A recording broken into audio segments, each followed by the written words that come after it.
Right, and those stories act as a segue to our discussion here on People and Politics. Allow me this morning to introduce to you Dr. Otiende Amollo, who is a member of parliament from Rarieda. Also, we do have with us Dr. Miguna Miguna, who is a lawyer. We do have with us as well Senator Mutula Kilonzo Jr., who is the senator from Makueni. We do have Mithika Linturi, Senator Meru, and also with us is Senator Kimani Wamatangi from Kiambu. Very good morning, gentlemen. Good morning. Good morning. Right, let's just begin with the president's, of course, rejoinder to this particular election amendment bills that he says this is maybe to sanitize the electoral process in this country. But people have been asking, why now? Is it a providential time to actually be amending the laws, given that also time is not there? We're really strapped for time that we've had from also the envoys as well. Let's begin with you, Dr. Miguna Miguna. Thank you, Debarl. I listened to the president, and it is unfortunate that President Uhuru Kenyatta has reduced himself to be a political hawker. The Supreme Court was very clear in its ruling. And we are not talking here of the dissent. We are talking of the court's judgment. Mm-hmm. The court held that there were numerous, in fact, innumerable illegalities and irregularities in the manner in which the elections were held. They were not held in strict adherence to the Constitution and the electoral laws. And they pointed out a litany of examples of things that went wrong, including, but not limited to, the infiltration of the ICT system. Infiltration is actually hacking in street parlance. Mm-hmm. And they spoke of alterations, fraudulent alterations of electoral forms that contained results. Illegalities are planned, they are deliberate, and they are executed.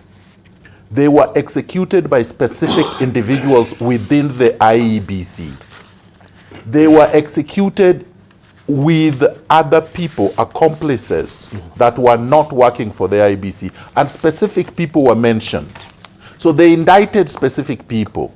They say the IEBC and Chebukati were in contempt of the orders that they gave with respect to access to their systems and servers and KIMS kits. So one would have expected that if you wanted changes that would address the Supreme Court's finding, you would look at the people that committed the illegalities and the irregularities. You would remove them. You would punish them. You would look at those who infiltrated the systems. You would identify them. You would punish them, you remove them. You would look at the KIMS kits that were supposed to have been used and were not used and address those issues. You would look at the servers and why there was no access to the servers and who posted illegitimate results on the servers. The Supreme Court did not say that the election laws were faulty and needed amendment. Election laws or any law, a law does not commit a crime. A law does not rig an election. A law cannot infiltrate a system. A law could not have led to the sham election. Therefore, when the president says, we change these laws to comply by Justice Maraga's recommendation, it is not just flat out lie, but it is unfortunate because this president claims that he won the election. It would be in his best interest to fix those things that NASA has characterized as a reducible minimum. But for me, it goes even further. For example, NASA has not dealt with Chebukati, and I think they should start with Chebukati. Chebukati, Cheloba, all of them. Let us deal with the consequences of cleaning up the system, because if we don't, we are going to go to a faulty system, and this election will be nullified again. Mark my word. All right. First of all, let's hear also from Dr. Otiende. This was not the desired results that you expected. One person has died so far from this protest out of shock yesterday. And you don't seem maybe to also be, gaining what you really wanted as far as ousting the officials of IBC is concerned. He says that, yes, that is what you should have done from the first place or in the first place, but demonstrations on the streets will not really avail the desired results. You should move to court in the first place. Well, first, Debarl, starting from where Miguna Miguna has left, I think there's much to be said about those amendments. In my view, and I said this in Parliament, they are unconstitutional. They are in bad faith in terms of approach. The timing is wrong. And sadly, they would not legally impact on the forthcoming elections. And yet, they would lead to absolute confusion. Confusion to IBC, confusion to Kenyans, and confusion to the lower courts, whether to follow the law as amended or whether to follow the Supreme Court. But I think we can come back to that later. In terms of the street protests, if we start from the premise that they are completely legal, and they are, then the question of saying they are inappropriate does not arise. Yes. The question of saying you should move to court does not arise. What is there to move to court to? The Constitution gives you the right to picket, to demonstrate lawfully, and to petition. The position NASA has taken is that it has presented at least 11 irreducible minimums. Rather than take the Jubilee approach, which is they've translated the irreducible minimum into law that they are shoving down the throats of everyone, we have put them on the table for discussion. What has happened is not a question of whether it achieves the purpose. What has happened is that we have seen the police use excessive force, and just this last week, there have been many examples. I think what is to be condemned is the use of force on those who are lawfully protesting. What is also to be condemned is this toleration by the police in having opposite groupings, now in the name and form of Nairobi business community, who are essentially tolerated and allowed to come and counter. That's not how you do it in civilized society. If anybody does not agree with your view, you tell them, okay, for you, if you want to protest, a counter-protest, you can do it on Tuesday, since this group is doing it on Monday. But you don't allow another grouping to come so that you essentially set up a clash. Then you tear gas people in the guise of preventing the clash. That is unacceptable. All right, let's hear from Mutula Kilonzo. Unfortunately, we're in a very bad position as a country.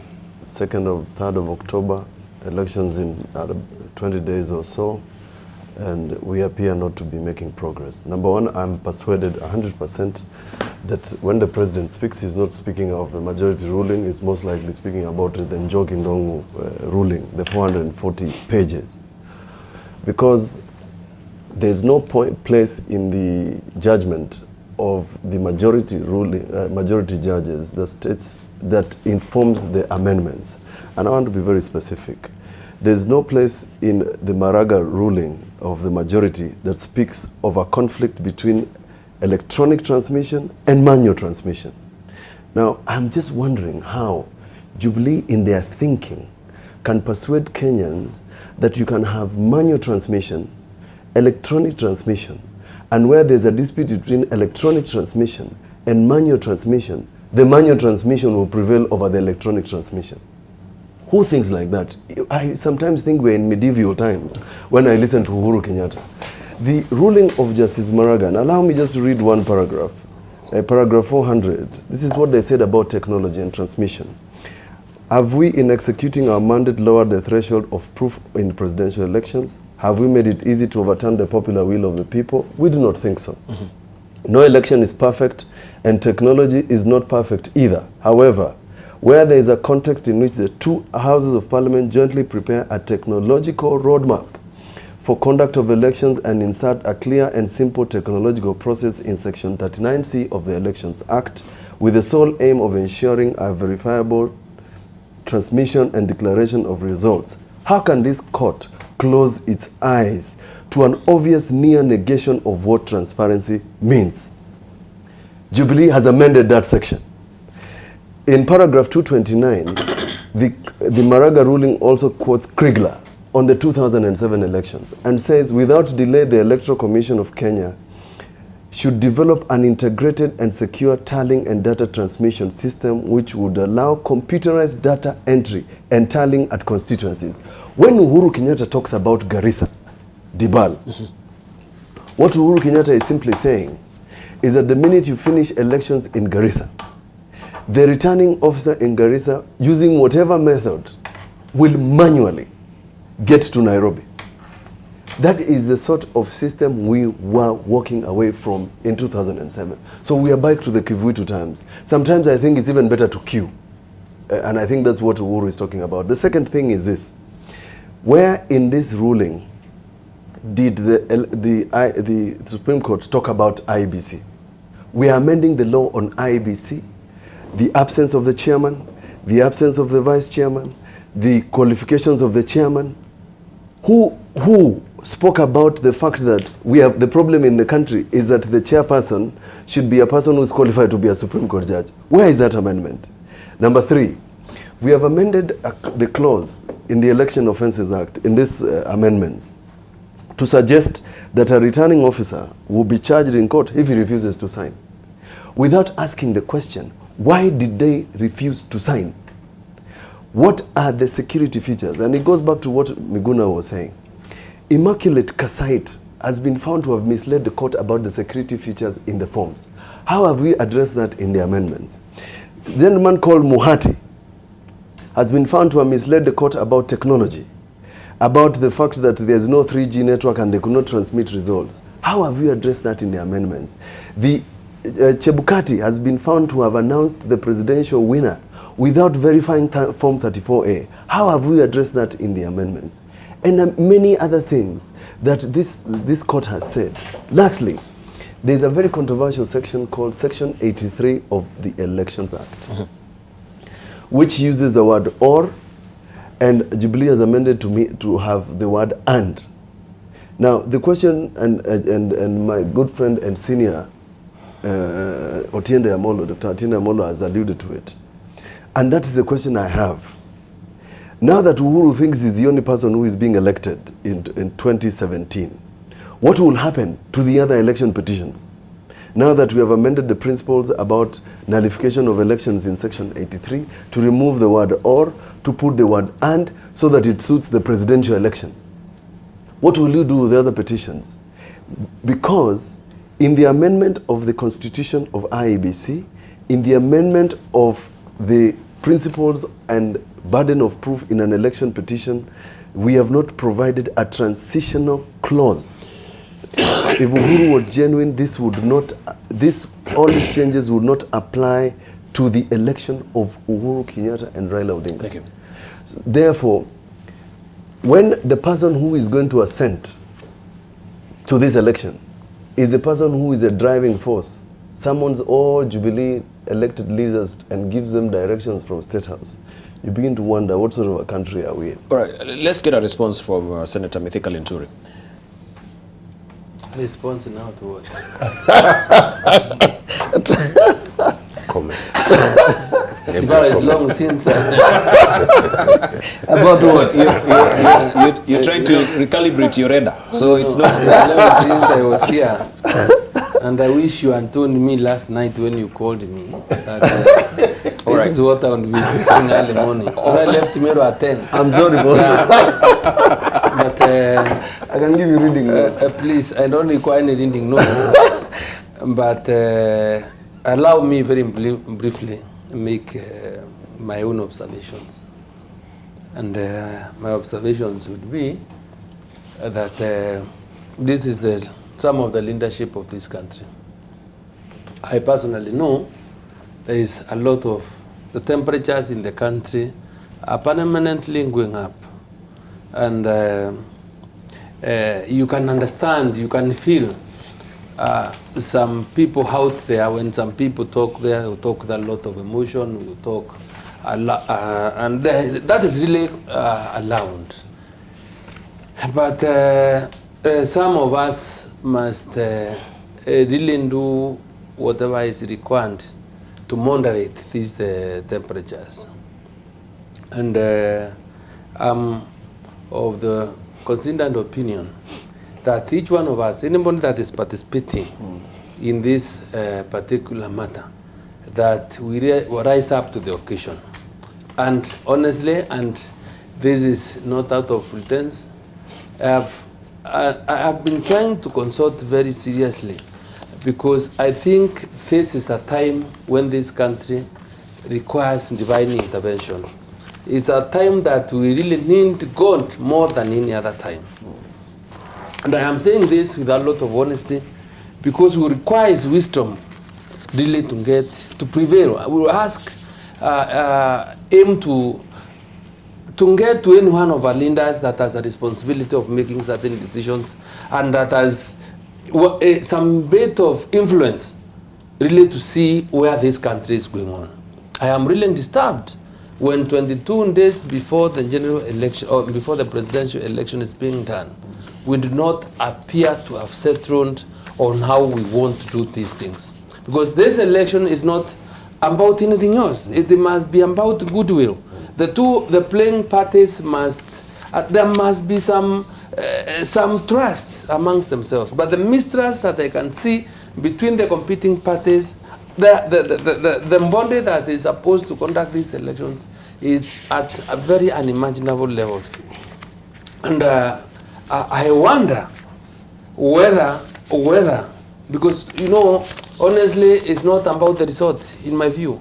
It is about whether we've all agreed to go into it, and if we have to, then we won't be ready to live with the consequences that arise thereafter, because there won't be.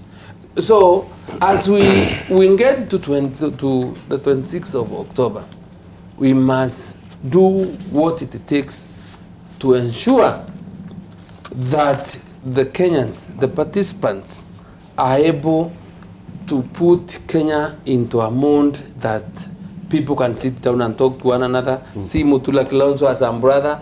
This is political competition. We don't fight in the Senate.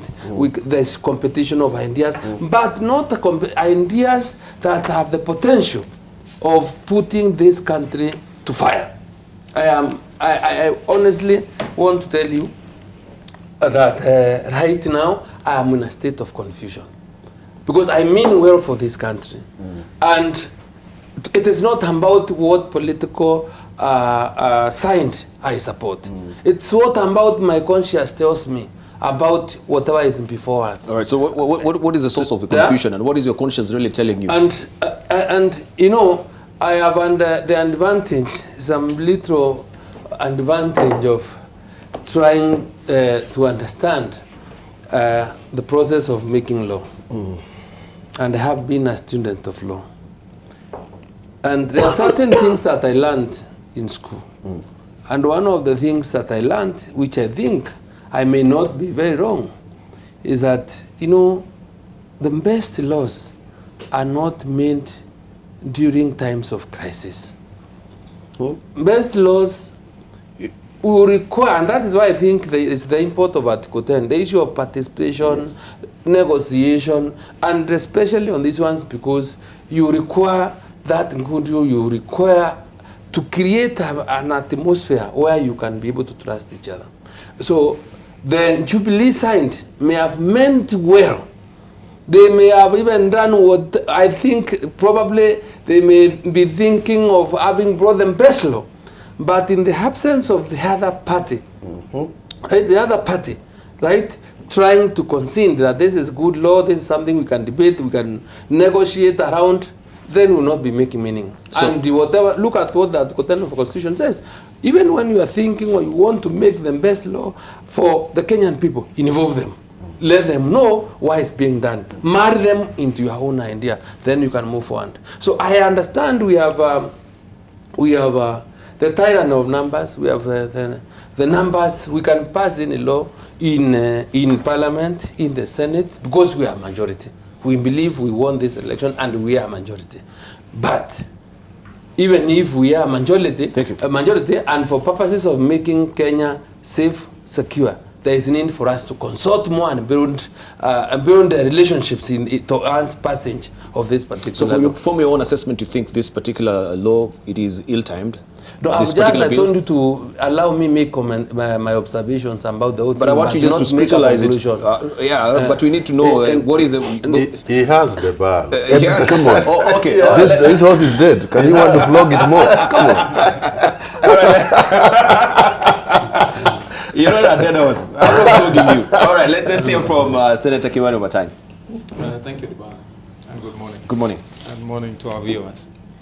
You see, Debarl, my thinking is different and clear, because one, see, in this country, if you find yourself in a legal quagmire where you require answers, you proceed to court, to the judiciary, and you tell them as an arm of government, here we are as citizens of this country, we require a resolution because we don't get this right or don't get this right. Either you can file it in terms of an opinion from the Supreme Court or even file a case. And then judiciary will do its work and give you an answer in terms of either a determination, a decision, or a ruling. That's the work of the judiciary. Now see, on the other hand, if you receive funds and there is a law requiring that this action be taken on behalf of the people of Kenya, the executive goes to work and implements and builds roads and do their work. Now, when Parliament responds to a current situation whereby answers are required to resolve and provide a way forward in what you would call, quotes, a quagmire, and especially at this particular time, resulting from a decision that has arisen and given by one of the same arms of government, which requires the legislature is supposed to act to provide a way forward for the country. And then that becomes a problem. It becomes an issue to fight about. Because you see, in all honesty, and I would tackle the two issues very quickly. In all honesty, if you look seriously without bias, and I want to emphasize on the word without prejudice, if you look at the amendments in those that are proposed in that law, objectively, what is so earth-moving about them? Tell me, Debarl, these gentlemen, including my good friend there, Dr. Otiende Amollo, Mutula Kilonzo sits with me in the Senate. This is our second term. Senator Linturi has joined us. In Parliament, in every committee that we sit in, it is a foregone requirement, regulation, or law, if you like, that you elect a chairperson and that chairperson is deputized. All the times you have a deputy. And there are clear guidelines as to when you have a deputy in a committee, what is their role.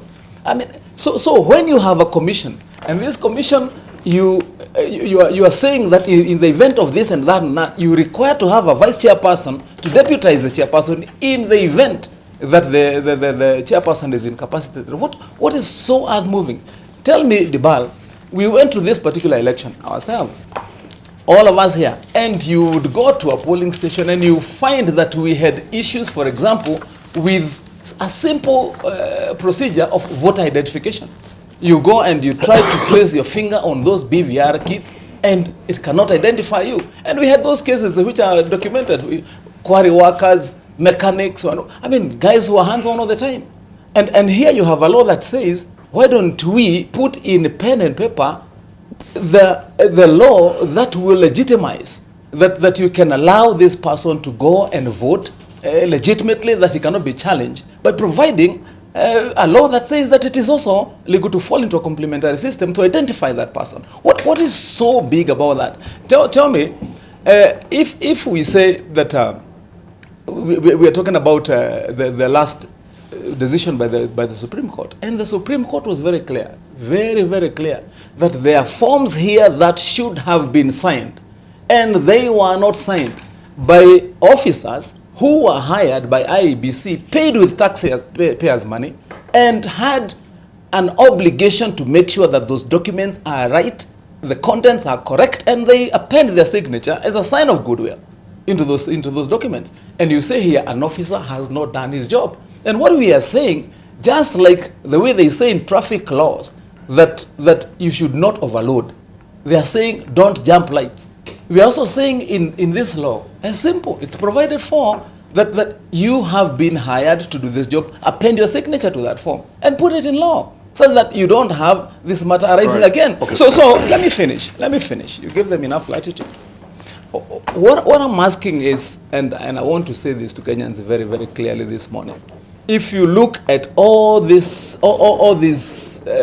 proposals here, if, for example, look at the proposal to provide really for the procedure and threshold upon which you would argue on where do you create the barrier that you would say at this point you can nullify a presidential election. So what I'm saying is very simple. That the reason why you find that there's a lot of debate, there's a lot of misinformation about the procedure and the process that is taking place in Parliament right now is because it has got to be clouded in this mystery and misinformation, so that the agenda that was necessary for the opposition on the other side can find favor and value. I mean, because other than demonizing that process, you find that our colleagues in NASA will have nothing else to say, because they know that in the event that these laws have been passed, right, then what they're agitating for. And say, for example, they are saying this person must go, Chiloba must go. Why are they going? They're saying they must go. Listen, Debarl. They're saying these people must go because they were said by the court not to have complied with what the provisions that are seeking to be corrected by that law are. So you know, I want to urge my colleagues here, let us be forward, let's be straightforward, let us be honest.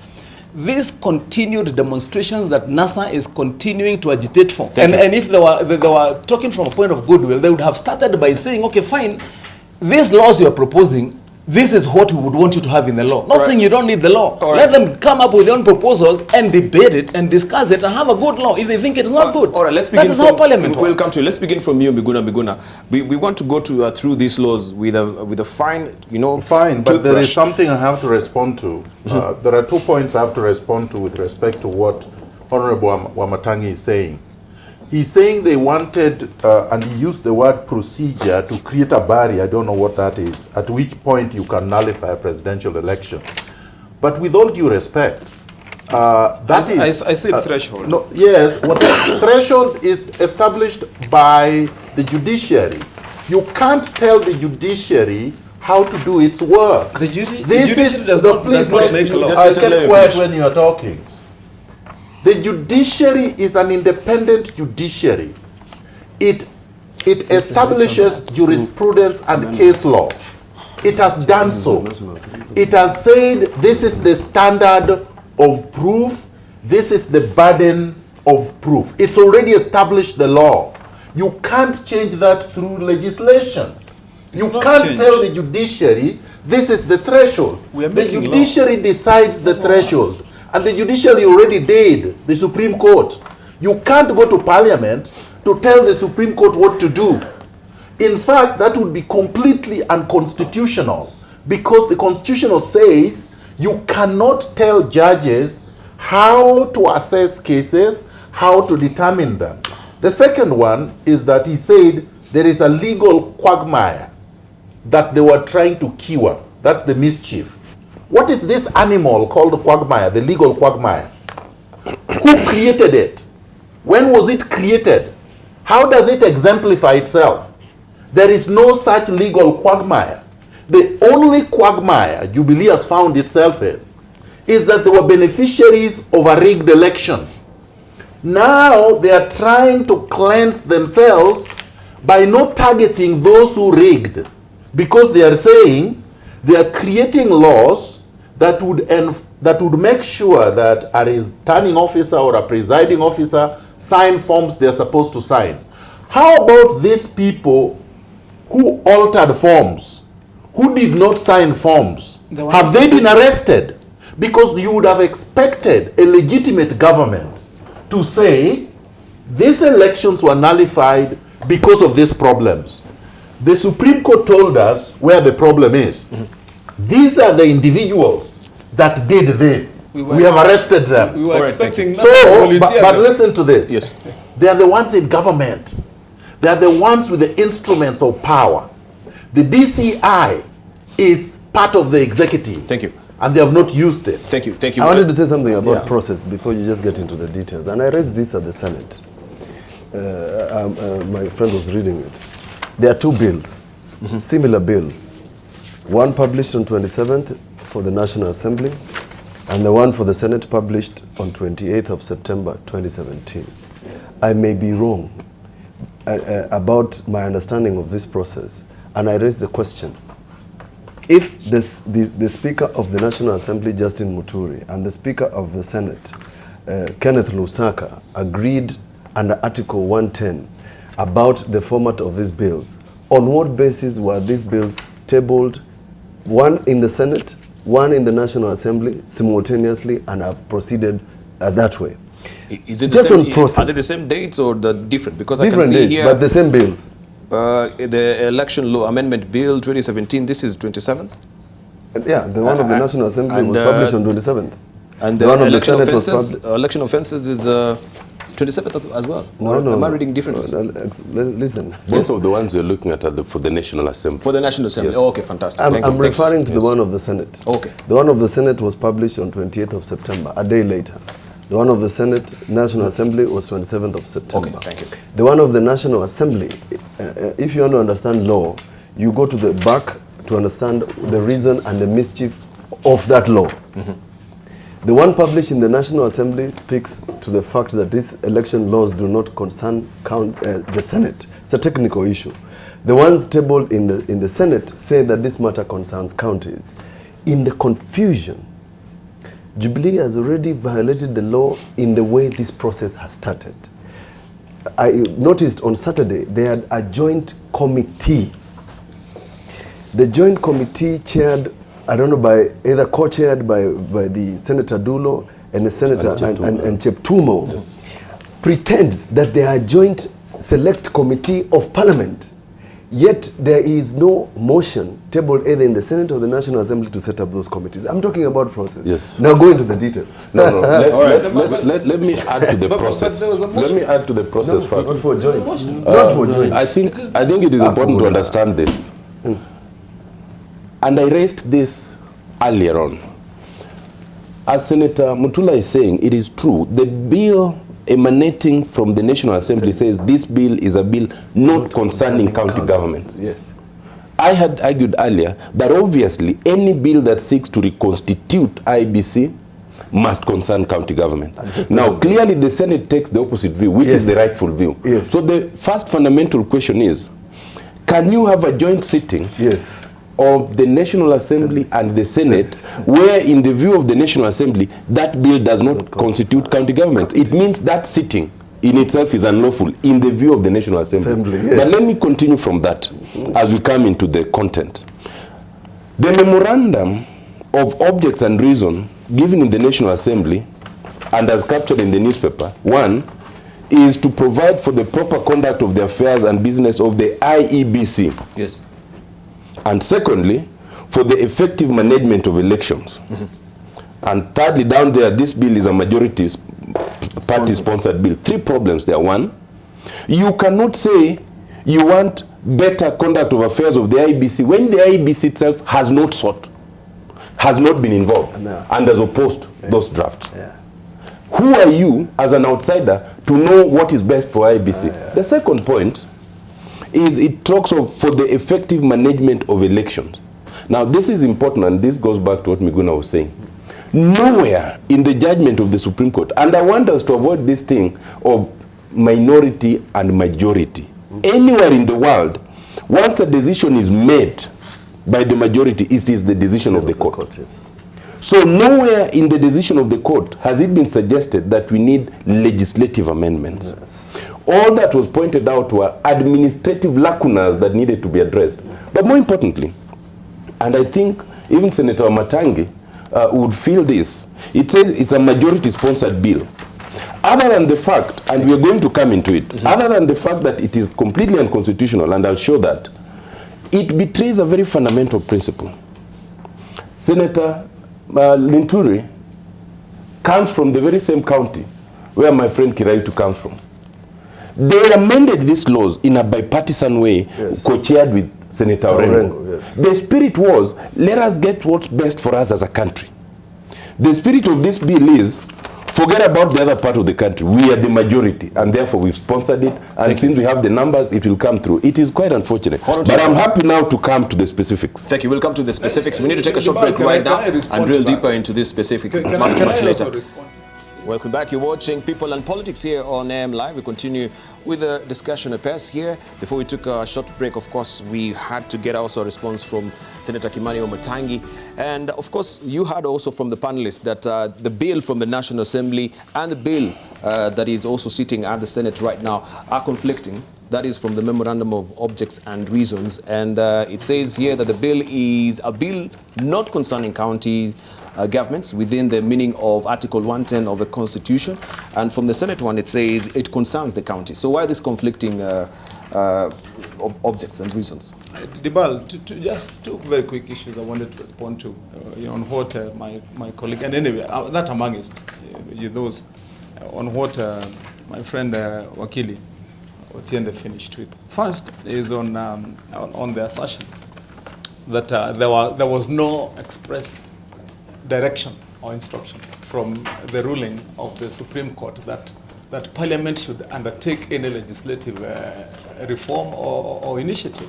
And I want to say to my colleague, and to all of them really, because it's a fact, that Parliament in its own nature and its own rules of procedure does not either respond, wait for directions or instructions, either from rulings in the Supreme Court or any court or anyone, to be able to initiate its own lawmaking processes.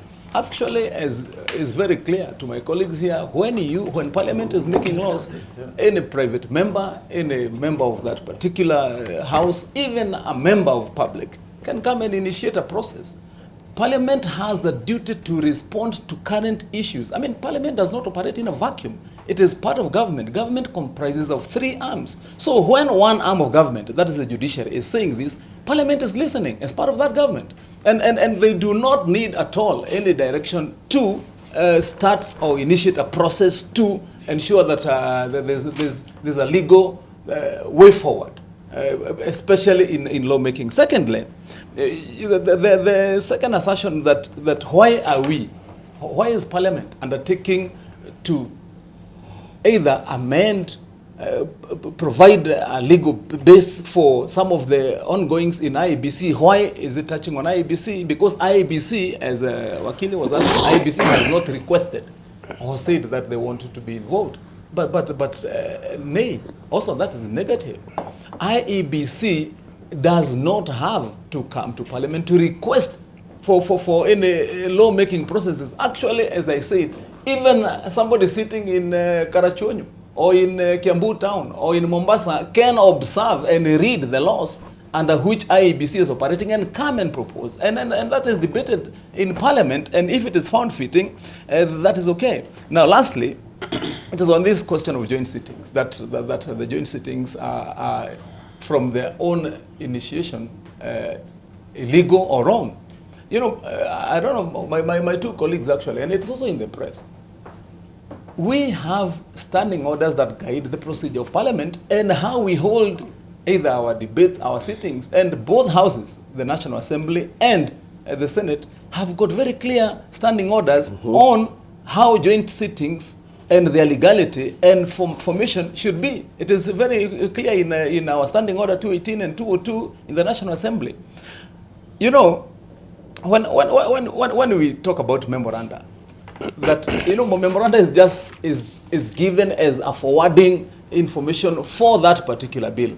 There is nothing either legally binding or legislatively wrong in that particular memoranda. The memoranda can be corrected, it can be amended. You see, me and Mutula were part of the team in Senate which fought very hard that Senate should be recognized in a bicameral system for its role. And we have gone to the extent of agreeing that there is nothing under the sun that does not concern counties. And so for them to argue that the Senate, either because this view was first held by the National Assembly, now this is the different view is held by the Senate, on whether the Senate should be involved in this particular process, has no place. What we should be arguing, I would welcome their argument. If they are saying that there is something so wrong in us proposing that we should, for example, propose quorum for IEBC when they are sitting, and they know that this is the first rule of the House, right, that even for Parliament to sit itself, there is a requirement of quorum and a direction on quorum for any committee to sit. That is, I mean, everything. Let's debate this about right, transmission. Tell us what is so wrong about proposing that what was recommended by the court in terms of transmission of results is wrong. Those are the issues we should be debating. Okay, can we get also, we can pick your brains on this, or if you are not ready, you can cross over to Mutula Kilonzo. Mithika? Yes, this is what I wanted to say. Yes. And Wamatangi is forgetting. It's selective amnesia on the truth. And this has been happening a lot. When we started the initial process, there were motions tabled in both houses to have joint select committees. There's a reason. Because the committee will bind the Senate and the National Assembly. If you read this, even what is published in the newspaper, it says the bills were read for the first time on 28th of September in the respective houses and referred to select committees. Where are you reading from? I'm reading B. Part B. Part B. Page yes. 17. At what stage? And referred to select committees of the houses for consideration and public participation. We did not resolve as the Senate, and I was sitting there, to have a joint select committee under Article 124 of the Constitution. It's that simple. This process is illegal. All right. Please look at your notes. Allow me to make this read the comment. motion again. All right. Now, Substance. this process has started. And I don't think whether legal or not legal, we do not have that power and authority to determine whether it's legal or not at this point. But what I would appeal to the Kenyan people is because for any law to pass, there must be their input. Public participation is critical, it's important. I invite anybody that has any idea, that has any comments to make, to kindly appear before this committee and ask that this committee will listen with their ears wide open to what the people will be saying. Because at the end of the day, this law is supposed to impact either positively or negatively on the people. Yes. So I think let the committee save us from whatever is happening and give us the right, pick up the minds of other Kenyans, put them into a report so that even as it comes to either the Senate or the National Assembly, we can objectively debate on this one and see, create a way forward for the country. All right, maybe I should also ask this, Dr. Otiende, just very briefly. Are you happy also with the constitution of this particular committee, having Senator Fatuma Dulo and also Cheptumo as well? Senator Linturi cannot say that. He's a lawmaker. If the committee is unlawfully constituted, the committee is unlawful. Totally. There's nothing like appearing before it and then the committee will decide. This is unlawful. Secondly, Senator Wamatangi misses the point completely. Under our law, only the Constitution is supreme, not the National Assembly. The judiciary is independent, IB is independent. So you cannot say that it is irrelevant whether they wanted it or not because we are the parliament. It is not. But Debarl, let us start going on the specifics. Senator Wamatangi wants us to go there. I'm quite happy to go there. Let's go there. We go there. Because we are going to go there. Let us go there. But can you allow Wakili to finish his point where he says that the committee is illegally constituted? Well, I can explain what is illegal about the Constitution? Let me clarify. On the constitution of the committee, what is illegal? It is very simple. Yes. Under the bill in the Senate, it says it concerns county government, which means the Senate presupposes that there should be a joint sitting. Under the one in the National Assembly, it says it does not which means there cannot be any joint sitting. There is no way you can move on without resolving that because it's a fundamental matter. Any joint sitting is therefore unlawful. It's as simple as that. You see, Wakili, I would have been happy. I would have been happy if you first started by reading the contents of the standing orders of the National Assembly. Read the standing orders. About standing orders are the procedure. That's the procedure of Parliament. We have the standing orders. Maybe you We don't get to the standing orders. That is how Parliament conducts its business using the standing orders. Thank you. Let's shelve it for now. Let's shelve it just a moment. Let's shelve it for now. We have Yes. But Let's get to the bill. Yes. it is the president who said Maraga directed them. That is false. All right, thank you. Thank you. Okay, so here we are. I think this is also in today's standard. Let's start to begin. We want, when were the bills published? No issue. Yeah. We go to number 1. Yes. Meaning of the word chairperson and the absence of the chairperson. Section 2 of the Independent Electoral and Boundaries Commission Act 2011 is proposed to be amended to provide that the term chairperson means the chairperson of the commission. And Could I suggest you don't read it? yes. Don't read it. All right, just we One just and speak two together. All right. And then we can all make comments. for the interest of time. Yeah, 1 and 2, All right. like that. Okay, so now 1 and 2. Now we discuss Yes. the chairperson and absence of a chairperson. And the question of quorum. And the question of quorum as well. And I think also this was highlighted by I'm Senator happy to Kimani start. Wamatangi. Please. First of all, meaning of chairperson. What this bill tries to do is amend the constitution. Yes. The constitution is very clear that for IEBC and all other commissions, you appoint 2 sets of people. You appoint a chairperson and you appoint a member. Each with different qualifications, each approved specifically by Parliament and each appointed as such by the President. You cannot conflate the role of the chair and the member in such a way that in this bill, you are now saying if the chair is not there, then the vice chair acts. If the vice chair is not there, then any member can act.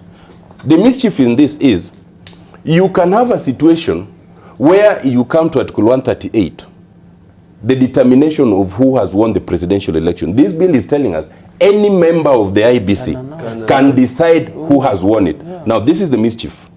The quorum itself has been reduced to half. And it says at least 3, which means any 2 members can make a decision.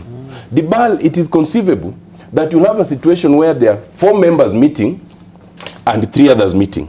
Both are quorate. One decides that Uhuru Kenyatta has won. The other decides Raila Amollo Odinga has won. Each appoints one to act as the chair, and they announce Raila, Uhuru. What do you do? Yes. It is a fundamental issue. It is not academic. What do you do? Because it can happen. Yeah. This bill tries to do the unthinkable. It tries to argue, and Senator Wamatangi was speaking to this, that in any situation there's always a vice chair, there is no. It is not so. It is like saying, because you have a president and a deputy, if the president and the deputy is not there, you can have any of the cabinet secretaries exercising the president's powers and coming to Parliament, for example, to address the opening of a National Assembly. There are certain things that are reserved for the person. But more fundamentally, we have had provisions that only the chair of the commission announces results, right since the days of Chesoni. What is it that Jubilee knows that we don't, that makes it necessary to amend this part as a matter of absolute urgency? All right, thank you. Miguna Miguna. I'm picking up from what where Dr. Otiende left. Apart from amending the constitution irregularly and illegitimately, this lowers the qualifications for chair. Yes. Why would you lower the qualifications of chair from that of a Supreme Court judge to an ordinary member? Because it is expected that when the threshold is higher, the qualification is higher, the person has more competence, presumably more integrity, and therefore would uphold the dignity of that office and be able to implement the law and the constitution. The same reason why the election of president is 50+1, because the presidency is a symbol of the national unity, and you want the person who assumes that office to get the support of more than half of the legitimate voters. So that's number 1. Number 2, apart from what Dr. Otiende has said with respect to the conflict, when now the decision for announcing who the president is comes into force, what if the other members undermine a legitimate chair? The chair has not been indisposed. The chair is there. But somebody decides in a quorum there are 3, and they decide that one of them becomes acting chair and is the one going to announce who the president is. But there is a legitimate holder of the office who is chair. So they prevail upon the chair. So they prevail upon the chair, Okay.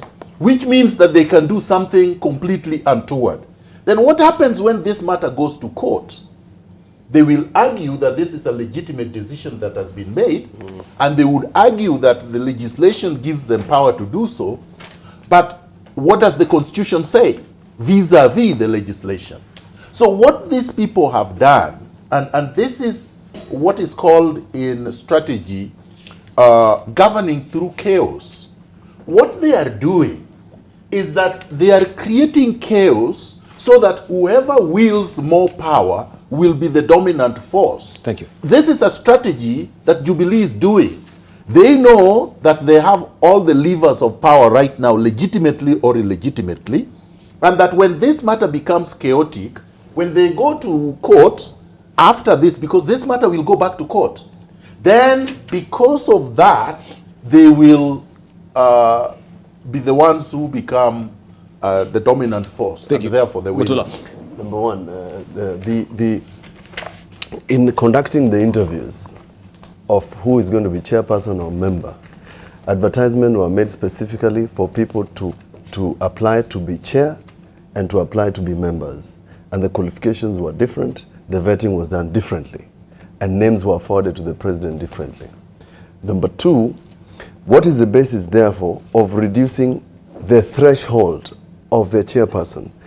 Because because Uhuru insists that this is the law, this law is made pursuant to the Maraga ruling. The question you must ask yourself, what is the urgency of amending this? And I want to speculate that there is a coup brewing in the commission to remove Mr. Chebukati, engineered by Jubilee, so that then they have a person sitting as chair who is not qualified to be a Supreme Court judge, and who meets the minimum thresholds that they have put here, and who then violates the principles of quorum.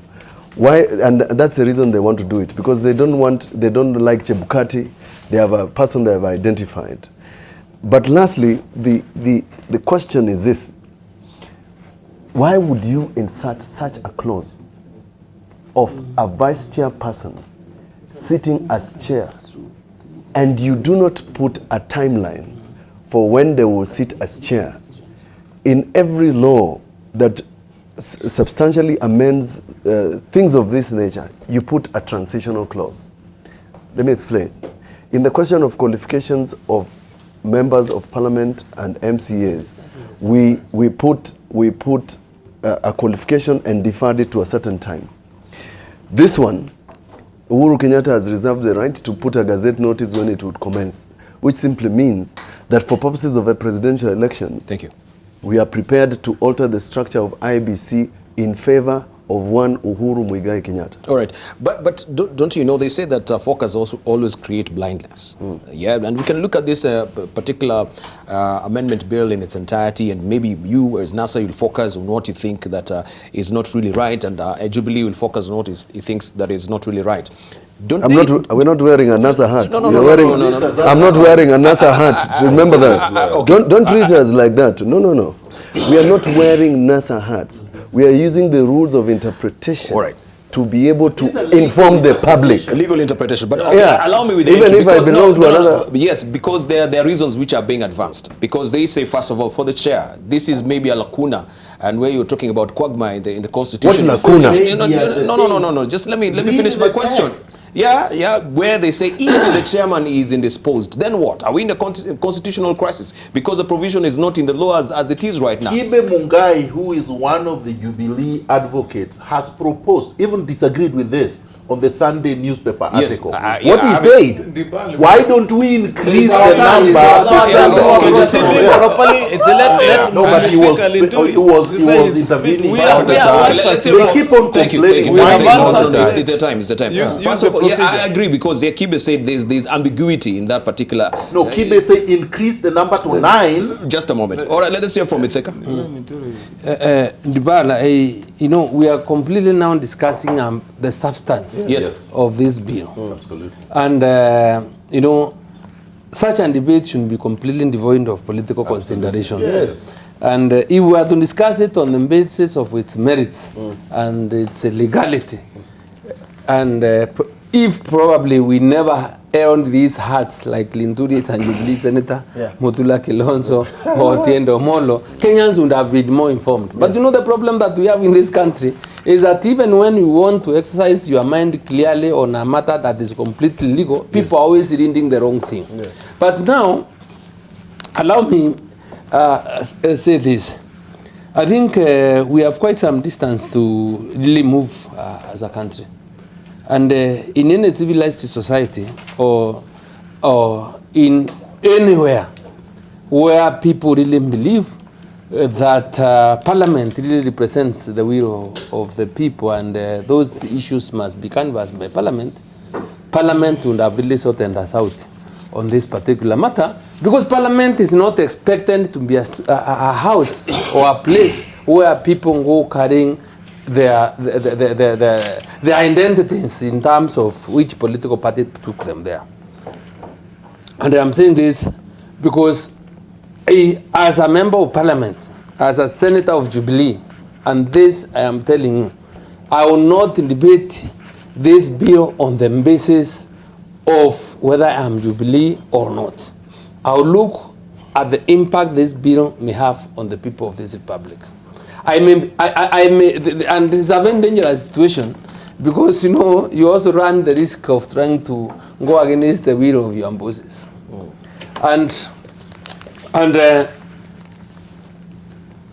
as long as the law, I would ask a member of Parliament to understand that when you also take oath of allegiance, you pledge or you take your oath to defend the Constitution and the law. So that it will be very necessary for us to look at this law critically on the basis of its merit. Yes. Remember, when we do it wrong, we'll have ourselves to blame. I had the opportunity of being in Parliament when this country was in a crisis. And that is why I'm saying I am completely confused, because Kenyans have a tendency of forgetting very fast. And it is not insufficient law, I would say, that we really have in this country.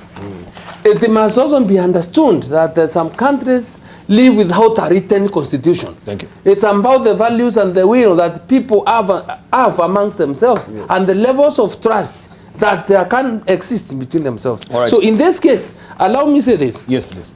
The issue of membership of our quorum.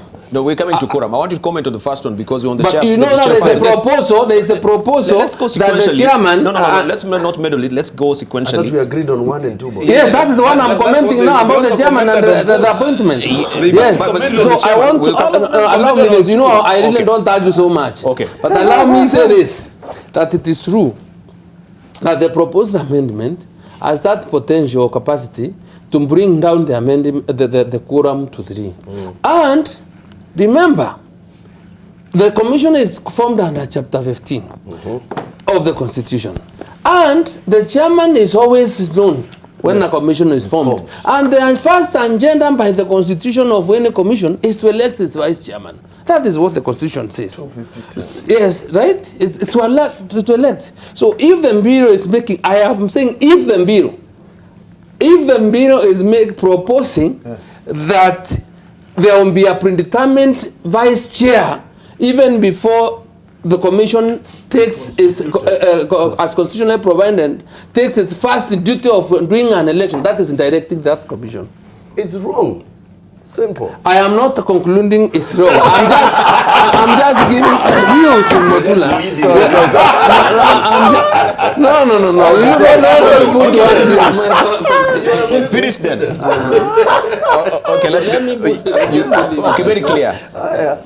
You done? Yeah, Yes, he's done. Okay. Let's move on to Kimani Wamatangi. Yeah, thank you, Debarl. I want to repeat for a second time that I'm very clear in my mind when I make my comments on the aspect of this bill, which to my mind, and though you know, my colleagues here have made several comments, which I still feel, and I know, I'm convinced, that if it is looked at objectively, it means well for this country. First, Debarl, and give me the latitude and time to deal with this, but not so much. Let's look at number one. Number one, the heading there says the meaning of the word chairperson and absence of chairperson. And the critical word here is absence.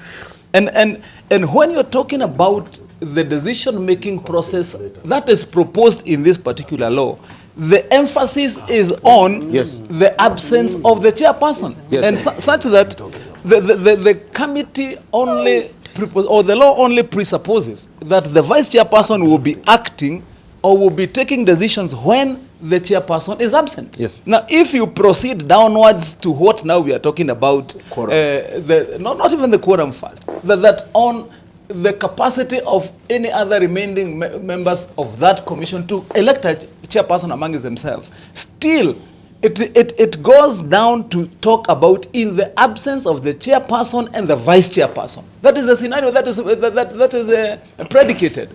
There is no situation that is presupposed here that either a person who is acting as the chairperson will be acting in the presence of the chairperson. Secondly, Debarl, I want to say to my colleagues, and I'm sure them, I remember my friend Otiende Amollo, when he was the ombudsman, we met quite a number of times, and in the courses of him pursuing his work in that office. One of the things that we cannot fail to say here is that actually, as constituted, and if you followed when recruitment of the chairperson was being done, the panel was unanimous all the time. They kept on insisting that the requirements that were laid there were unconstitutional. They amounted to being discriminatory because there were so many people who were interviewed that time by that panel who the panel felt were very qualified. But because of just that one requirement that that person must be a lawyer, they were skewed in their decision making. And so opening that is absolutely in consistence with the constitution that would require that discrimination should not be a part of our lawmaking process. Now, secondly and lastly, look at the question now here that we're talking about quorum, and read that law in number 2, the proposed law. It says that the quorum shall be half of the existing, and underline the word existing, members of the commission. It says there will be half of the existing members of the commission. So how many members in the commission are there? There are 7. So if they have the and you are laying a threshold of a minimum of 3, and they have to be above 3, then you're within right. And lastly, Debarl, let me make my point. Let me make my point on this on this one of the quorum, because you know it has been suggested here that lowering the quorum means that any person can go and make a decision, and you can have decisions made unilaterally by a group there and a group there. One, the requirement is half. So half of 7, that means that you must have above 3. Secondly, the only situation that is premised that one can make a decision as a chairperson is in the absence of both the chairperson and the vice chairperson. So you have no repeat scenarios whereby you'd have 2 teams making different decisions. We need to move on quickly. So I think we have to be objective. We have to look at the law as it's presupposed. If there are any amendments, and I want to request my friends from NASA, the best way to deal with a situation like this as elected lawmakers is come to the House, make proposals. This bill will be tabled in the House. NASA should discontinue its instruction, its gagging order on its members not to appear in Parliament. Come and make your decisions, make your proposals. They'll be taken on board. Yes. On the second, the quorum. I think we were moving. We've taken the first and second. So maybe move to 3 and 4. But as we do, 3 quick comments. One quick response to Wamatangi. First of all, you realize, Debarl, that neither Senator Linturi nor Wamatangi have addressed the issues we addressed. Which one? Because they're impossible to address. Which one? The fault in terms of the legislation. It is not possible to address them. That is the truth. Which one, Wakili? Instead, Wamatangi has worsened a bad situation. First of all, the bill uses the word absence. No good law uses such a word in respect of an office holder. If you look at the Constitution, whether it's in respect of the President, the CJ, it uses a vacancy. And it defines either one dies, resigns in writing, is incapacitated. Absence is a very nebulous word. You can be in the room and we decide you are not presiding, you're absent. Or you've gone to the gens and we decide you're absent. Absolutely. Or you are late by 5 minutes and we decide you're absent. Hold on. One at a time, please let him finish. You know I'm the lawyer here. So Absolutely. Please absence proceed. is a word you don't use in respect of an office holder, because it will lead to a coup in terms of that office. They will decide that Debarl, you are late by 1 minute, therefore you are absent. Somebody else now has assumed the office. We don't do that. Two, the question of discrimination is completely outrageous. The idea that a chair of an IBC should be a judge, so one who can hold the office of the judge in the highest office, is not unique to Kenya. No. Check any law in any country, you will find that. Why?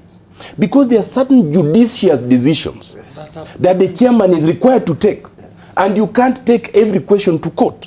You can't. Like now when Wamatangi says this question should be taken to court, what would be the time? First, you can only take a law to court once it is enacted. By the time this law will be enacted, it will be less than 2 weeks to election. What time is there for the court to decide? But it's even more interesting. Wamatangi says, well, you see, there must be half the quorum. So half of 7 is about 3. What is half of 7? That is part of the problem. Yeah. There are 2 rules you don't do. When it comes to quorum, you always make sure that the quorum is an odd number, never an even number. Never. This bill introduces the possibility of an even number. But even then, because there are 7, when you say half, is it 4? Is it 3? Yeah. You see, it is outrageous. But let's now, what is 0.5 of a person? Let's now go to 3 and 4. Yeah, 3 now, and 4. Nomination of presidential candidate. Before you go to the nomination of presidential candidate, Wamatangi is iked because he was wrong. Excuse me. Let's move on. I wanted to inform you that we are holding public participation today. We should move. So those issues Senator you're talking Wamatangi, about, allow me to move on. Of the word vacancy, I have told you my view. Make the proposal during this committee is unlawful. There is no way I can appear before. Okay, we need to move on. Let's move on. Number 3 deletes Section 29 of the Elections Act, and it's a very curious thing. Section 29 only does one thing. It says if you are a member of a political party, then it is expected that when you are nominated to run for president, then the persons who nominate you will be members of that political party. Yes. And if you are running as an independent, then those who nominate you should not belong to any political. Quite logical. Yes. Why would Jubilee want to delete that? Yeah. In any event, what does that have to do with the Supreme Court decision or these forthcoming presidential elections? But let's come to 4. Now, 4 is the most serious, the most egregious of these amendments. What you have in the newspaper is completely misleading. What the summary tries to do is to hide so that Kenyans don't know the real effect of this bill. Now, let me tell you what you don't have in Section 4. The first thing you don't have in Section 4 is that this bill introduces a manual system to replace an IT-based system. Since 2007, we have endeavored to make the IT, the primary, and the manual only supplementary. That is to say, we have tried to use technology which is supposed to be more accurate and difficult to manipulate, so that once you transmit the results, there is no question of anybody running with the Form 34A from Tarakaniti, and we all remember 2007, yes, to Nairobi. This bill introduces the word manual where there was no such word in Section 39. But then it goes further. Section 39 talked of a prescribed form. The Form 34A, 34B would be prescribed. That is, it is defined, it has security features, you must use it. Then it removes that word prescribed form. So what is this bill doing? It removes the IT component, reduces the manual without the basics of any manual component. Even if you are to use the 34A, we must agree this is the form, it is pre-printed, these are the security features, but the bill removes the prescribed. So you can bring those newspapers, you can bring those results on a full scale. Yes. Provided and that as long as you've signed it, then that is the results. It's outrageous. Thank you. 2, yes, I could go on. I'm still telling you what is not there, but what is in the bill. Okay. Secondly, it seeks to defeat what the Court of Appeal and the Supreme Court said in the Kia decision. And that is that the finality of the results are as announced at the polling station. This bill cleverly talks of verifying and tallying the results at the constituency polling station and at the national tallying center. They are returning what the courts have defined, that the job of the chairman at the national tallying center is not to start tallying and verifying. It is to merely confirm that the results as announced in the constituency is what has been delivered to him. Now, why would they want to introduce this mischief? Three, this bill does something very interesting. It says that you will transmit the results, electronically. There will be in a public portal. But however, the results in the public portal, the results as transmitted electronically, if they differ from the manual, then the manual will take effect. First of all, yes. The Constitution requires in Article 81 that the results must be accurate and verifiable. You cannot contemplate that one set of results will be inaccurate. Yes. You are encouraging a breach of the Constitution. But even then it goes further. It says, however, you will put it in a public portal, but that will not be used. That is merely for public viewing. What is public viewing? When that is what Kenyans are seeing. You are telling Kenyans that what you will be shown is not what will be relied on. Imagine. So the most fundamental question here, Debarl. Yes. IBC, wrongly in my view, has just spent 2.4 billion paying IT more for suffer and something. This bill tells us that whatever process they will engage in is irrelevant. Why are we spending so much money? Why are we misleading the public? Article 35 requires that any information from any public office must be accurate. So there can be nothing like the public portal having results which are inaccurate. I mean, I could go on and on and on and on. But this is really the crux of it. Of course, and I just want to also read what the law is saying here, the amendment bill itself, 1E. And this is just alluding to what you've said, that any failure to transmit or publish the election results in an electronic format shall not invalidate Absolutely. the results as announced and declared by the respective presiding and returning officers at the polling station and constituency tallying center, respectively. Debarl, if I may pick up from where Dr. Otiende left. Yeah, just a bit. But if I may ask, just to indulge a bit, because I can see electronic manual transmission of results, use of technology, complementary mechanism. We can actually do the three together. Yes, juxtapose all this together because of interest of time. And that's those three. Those three. Yeah. I will be quick. I will be quick. Please. Debarl, contemplating the absence of anyone in a public office is very sinister. It's almost implying that somebody is planning to make sure the person disappears. And with respect to our history, when you look at the death of Musando, then you can see how dangerous that is. And I must tell you that where the chairman Chebukati sits, he must be scared to death. And he has said publicly that his opinion was not sought and the opinion of the IBC was not sought. I've had the privilege of working in government at the highest level.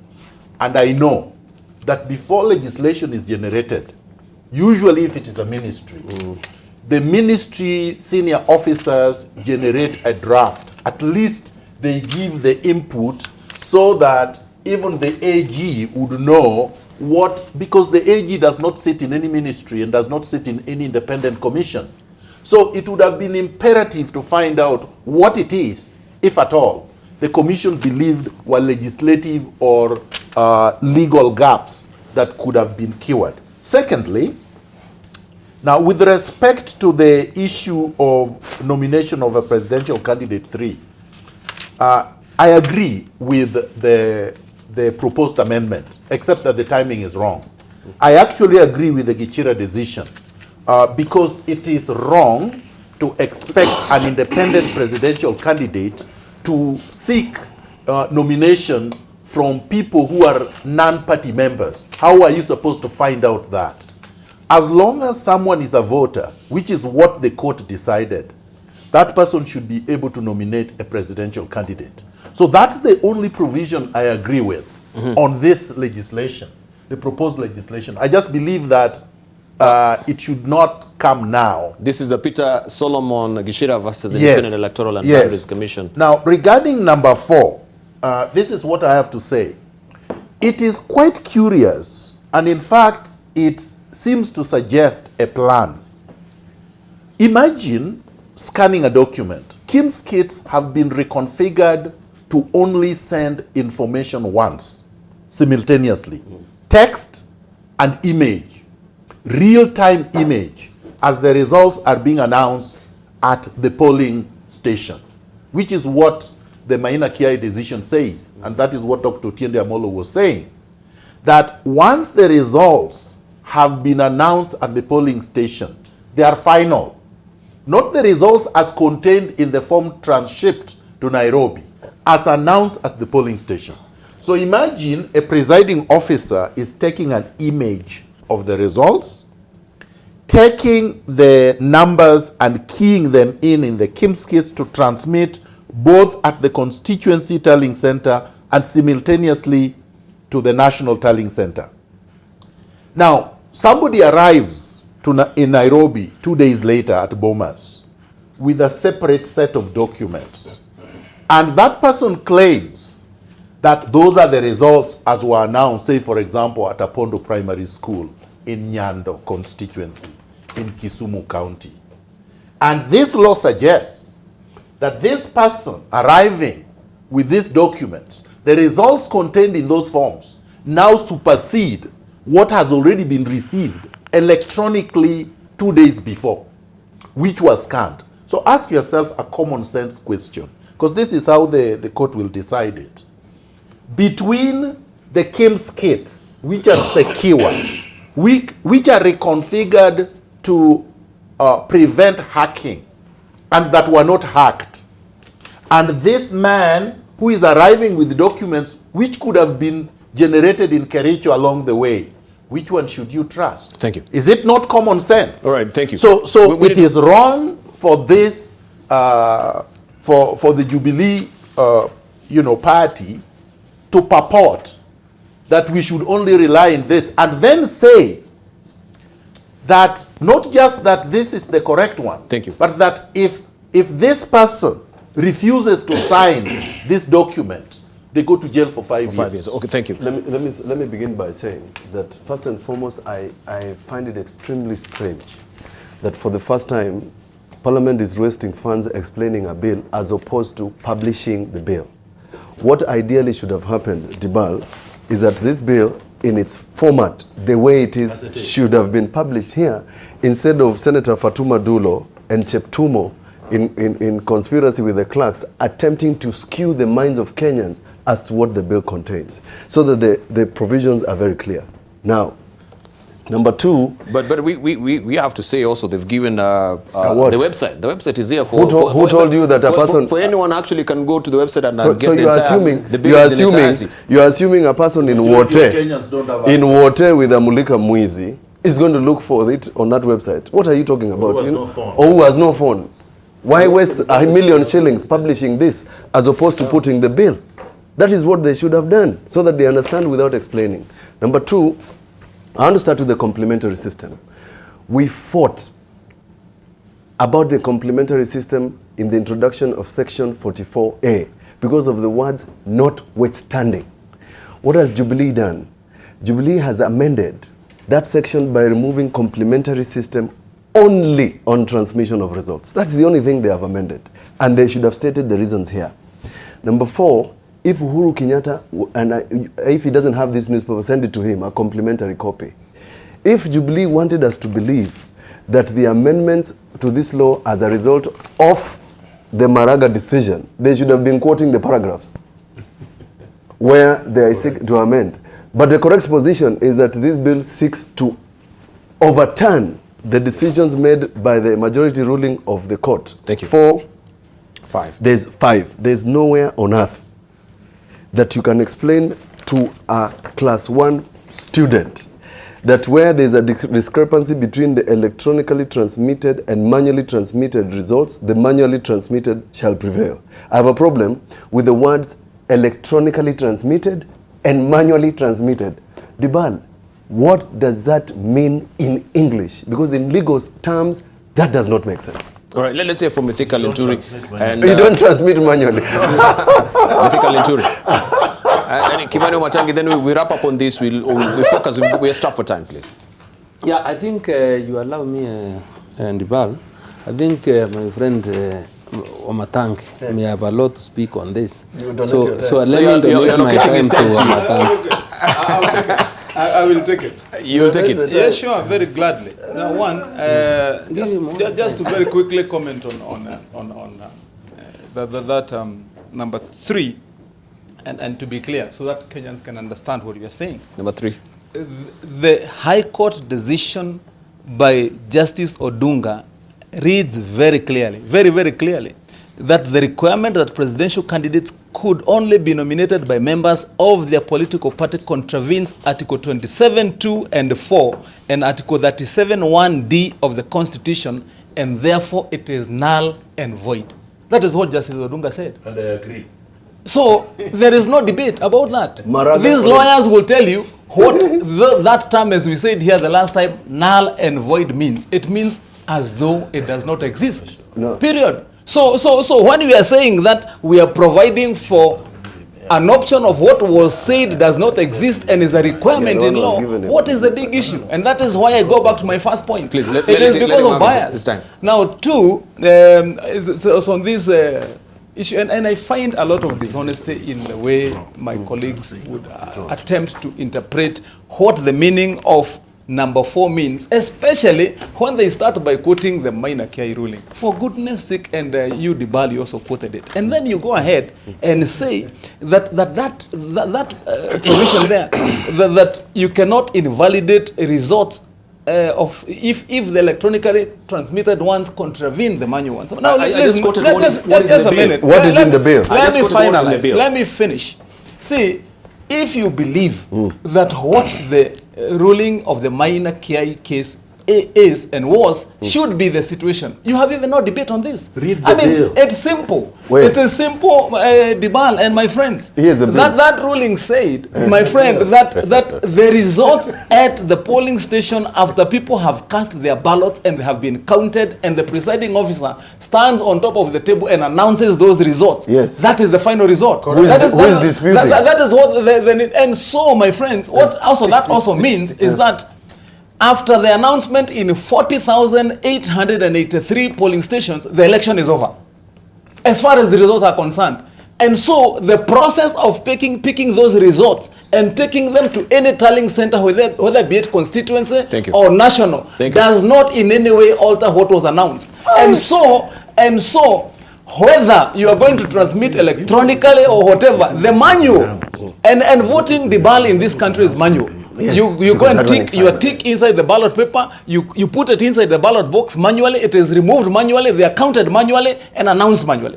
My friend, so when you are saying that is the end of the election as far as that ruling is concerned, and nothing else, including opening of servers or gyration, we'll change that result. That's what we are saying. And so we cannot dance around such a clear provision.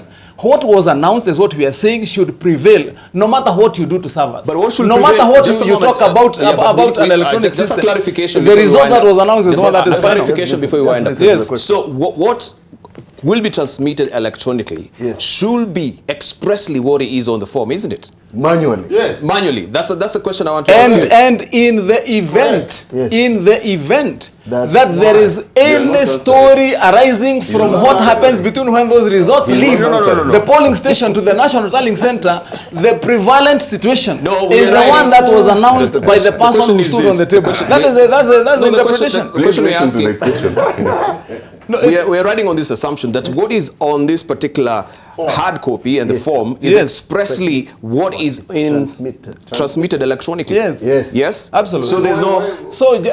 just in the event that Mutula Kilonzo or Otiende Amollo may go to another location and photograph another form or instruct one of the agents to go and alter a form, the result as announced earlier by the presiding officer is what will be final, as they did in the elections this time. That's what we are saying. Thank you, Wamatangi.